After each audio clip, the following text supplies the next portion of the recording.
gentlemen, you're watching JRTV Hawaii, and today we are cruising into the one and only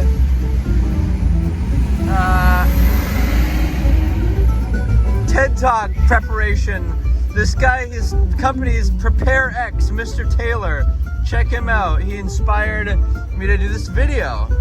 So, it's all about the title of the TEDx talk, in addition to it being a unique idea that can be implemented and that the audience can connect with. So mine is your precise relationships, and it has to do with some of the current descriptions of and roles that people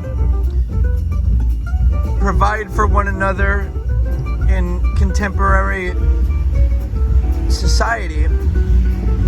Even terms like girlfriend, boyfriend, the term bitch, which is applied in some instances, and even terms like father and mother, and all these terms I've just mentioned, I feel are imprecise and not properly descriptive of the roles that people actually want one another to play in their lives.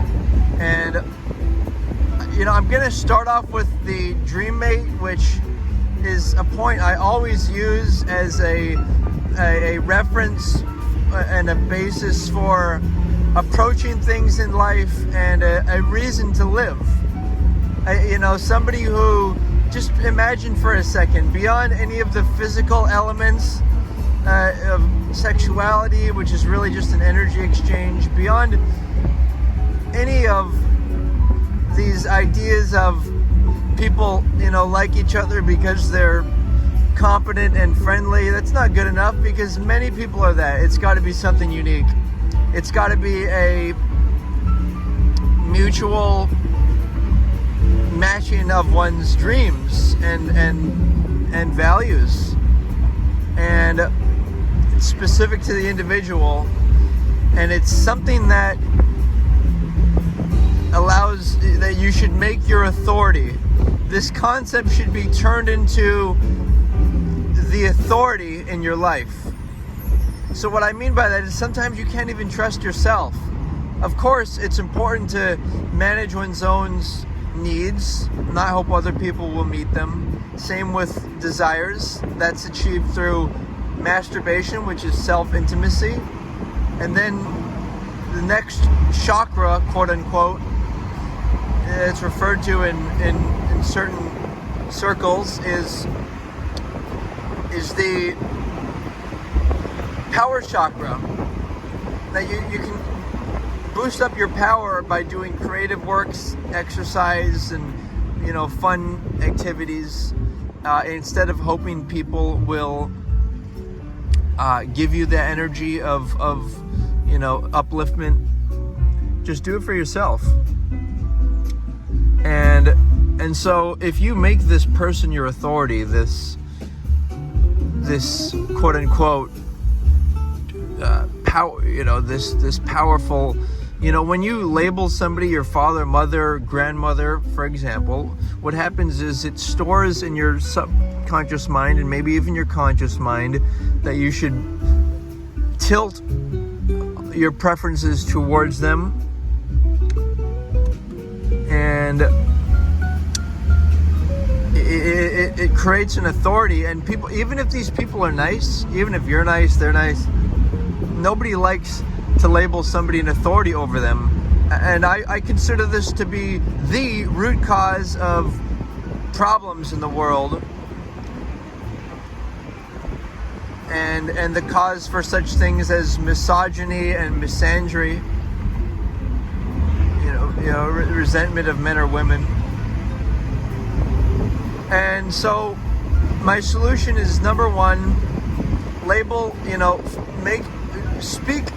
create a profile, like a dating profile, of your future dream mate, and make it match up with the person that you really would want, and make room for error, make room for, okay, if you want it to prioritize the top priorities, like top 3 values, and then top 3 physical qualities you'd like them to have, and consider the possibilities of whether you'd like to procreate or not.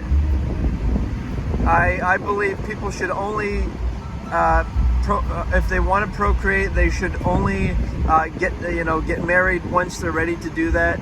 And I believe in no intimacy before marriage, because it's a question of efficiency. How does one most efficiently find a matching person? The way you do it is by not letting other people get in the way. I call these non-dream mates. People use terms like boyfriend and girlfriend. These terms are not specific enough, and they're not powerful enough. It's like one's true. We're talking about your soul here. We're talking about wanting to build memories with somebody. People who build memories with the wrong person, they end up resenting themselves, resenting the places they used to like, the hobbies they pursued and mutually enjoyed, the food. It's soul destruction. All right, we're trying to transcend that. And like I said earlier, you can't always trust yourself.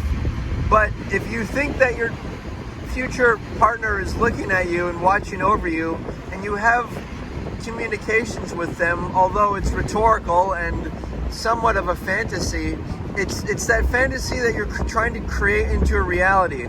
And stuff starts in the mind, ladies and gentlemen, and it starts with visualizations. So imagine them near you. You can even hold a representative doll or something to represent them, walk around with them. I also wear a wedding ring. It establishes myself as being committed to my future dreams and corresponding dream mate. And what else do I do? Well, these terms that are imprecise and are lukewarm and half-hearted, terms like girlfriend, boyfriend, even the term, like people use the term bitch, but why would you want somebody who's submissive? And this applies to, other cultures too. Why would you want a submissive person to be around? You want a strong, powerful person that can look out for you along with the ups and downs of life. And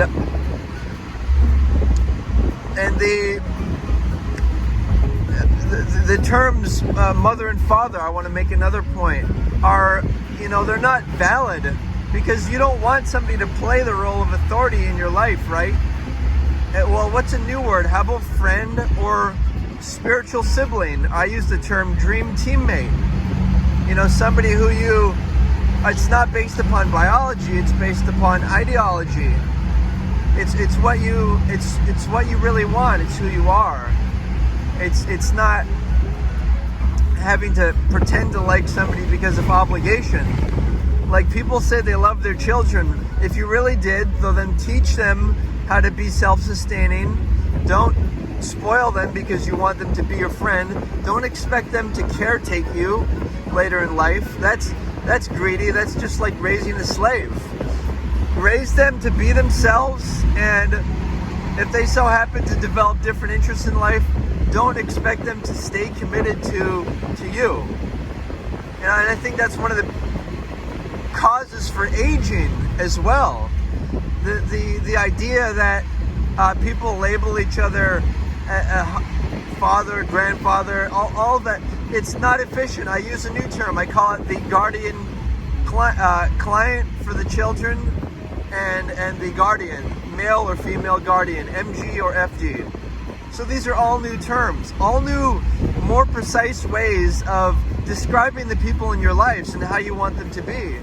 And it may be that you provide some people ultimatums. I don't want to label you father. It feels to me like I'm a bitch, and I'm labeling you like a king or queen. And I want to be equals. I want to be either friends, or if we have a lot in common, then guess what? We can be siblings, like brothers and sisters. And then if they don't like the idea, then you're gonna have to get them out of your life, because and some people are not in a position to placate to get people out of their life. They need to either placate or tolerate people until they're in a position to. And this is good. Just recognize that you have to do this. Just like if you have a job you don't like, don't be upset, don't complain. Just do what you have to do until a better option comes up, because it's obviously the best option you have at the moment. And by the way, breathing will get you through these emotional ups and downs. People can't make you angry. You can't make yourself angry. You're just not breathing properly. So sometimes folding your hands across your chest, simple things to, and then seeking and giving space instead of hoping people will, you have to identify if people are upset, don't expect them to tell you. All these things contribute to a good relationship with yourself and your environment. And just because other people don't want to use these terms doesn't mean that you shouldn't use them yourself. So I'm glad I bunched that into just 11 minutes. I'm pleased with myself. I hope that you're excited for me and that this could be a potential TED Talk. And I encourage you to, if you think you have some ideas, check this out. It's called Purpose X. Google it, Mr. Taylor. Good stuff. He has a program that you can sign up for. Thanks again for joining me, guys, and aloha.